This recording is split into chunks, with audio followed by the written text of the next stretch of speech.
सुदुःखे ध्रुवमचलमनोवमं गतिं पत्ते वोच्छामि समय पाहु नमो सुदकेवली फणिदं नमः समय साराय स्वानुभूत्या चित्स्वभावाय भावाय सर्वभावान्तरच्छिदे पुण्यपापदोकरं शिवमगरो कन्हार पुण्य पाप से पार है आत्म धर्म अपार।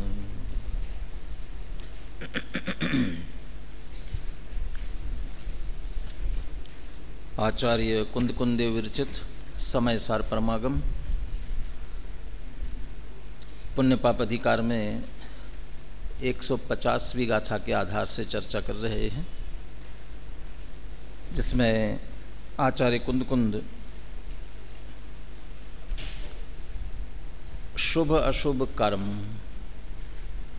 दोनों ही समान रूप से बंध का कारण होने से हेय है, इस बात को युक्ति और दृष्टांत से कहने के बाद अब आगम से सिद्ध करने जा रहे हैं। गाथा पद्यानुवाद एक बार सभी मिलकर बोलते हैं। रत्तो बंददिकं मम मुच्यति जीवो विराग संपत्तो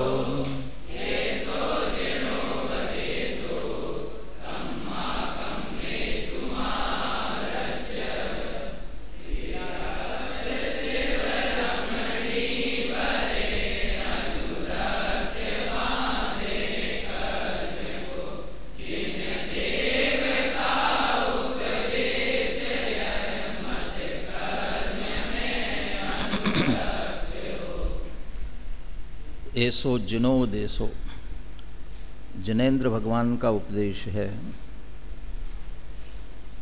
जैन दर्शन की विशेषताओं में या जब भी अहिंसामयी जैन धर्म की जय अपन बोलते हैं, उसके स्थान पर हम वीतरागी जैन धर्म इस रूप में भी बोलते हैं। यद्यपि दोनों में अंतर नहीं है, अहिंसामयी और वीतरागी, लेकिन अहिंसा कहने पर हमारा ध्यान मात्र नहीं मारना, किसी को नहीं सताना, वो एक हिंसा जो रूढ़ अर्थ में हो गई है उसके विरुद्ध ख्याल में आती है बात। वीतरागता कहने में वो राग से रहितपना, ये बात ध्यान में आती है। जबकि अहिंसा का वास्तविक स्वरूप अमृतचंद्र आचार्य रागादि की उत्पत्ति नहीं होना इसे कहते हैं। तो रागादि की उत्पत्ति नहीं होना, उसी का नाम वीतरागता है। इसलिए यदि जिनेन्द्र भगवान अहिंसा का उपदेश देते हैं तो इसका अर्थ वो वीतरागता का उपदेश देते हैं। क्योंकि जीव यदि बंधा है तो राग से बंधा है और किसी से नहीं बंधा। कर्म का बंधन होना ये बाद की बात है, ये तो उसका प्रतिफल है। बाद में बंधा हो, उसके निमित्त से वो ऐसा सहज निमित्त नैमित्तिक संबंध है कि जीव के राग रूप परिणमित होने पर कारमान वर्गणा कर्म रूप से परिणमित होकर जीव के साथ एक क्षेत्रावा संबंध को प्राप्त हो जाती है। वहाँ भी उस रूप में एक मेल इस तरह से बैठता, उदाहरण दिया ना गोमट सार में उदाहरण दिया, जैसे कोई लोहे का तप्त गोला, लोहे का गोला आग से एकदम तप रहा हो, गर्म हो रहा हो बहुत, और उसे पानी में छोड़ दिया जाए, कहते चारों ओर से अपनी तरफ पानी खींचता है। ऐसे ही अब यहाँ राग से युक्त जीव, क्योंकि यह राग आग दहे सदा, वो राग को आग की उपमा दी। जैसे वो लोहे का गोला आग से तप्त होकर पानी खींचता है सब ओर से, ऐसे यह राग रूपी आग से जलता हुआ जीव राग के आग की कणिका भी है। तो कर्म निश्चित रूप से आते हैं और बंधते हैं, वो निमित्त वाली बात है। कर्म बंधन होना वो निमित्त वाली बात है। वास्तविक तो ये बंधता है। यदि मोटे तौर पर हम बात करें,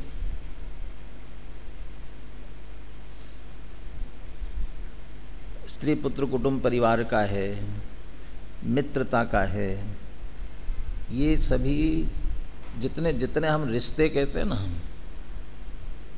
वो उसे संबंध ही तो कहते हैं। संबंध, क्या संबंध है तुम्हारा इससे? ये मेरा पुत्र है, ये मेरा भाई है, ये संबंध ही तो है ना। किस बात का संबंध है?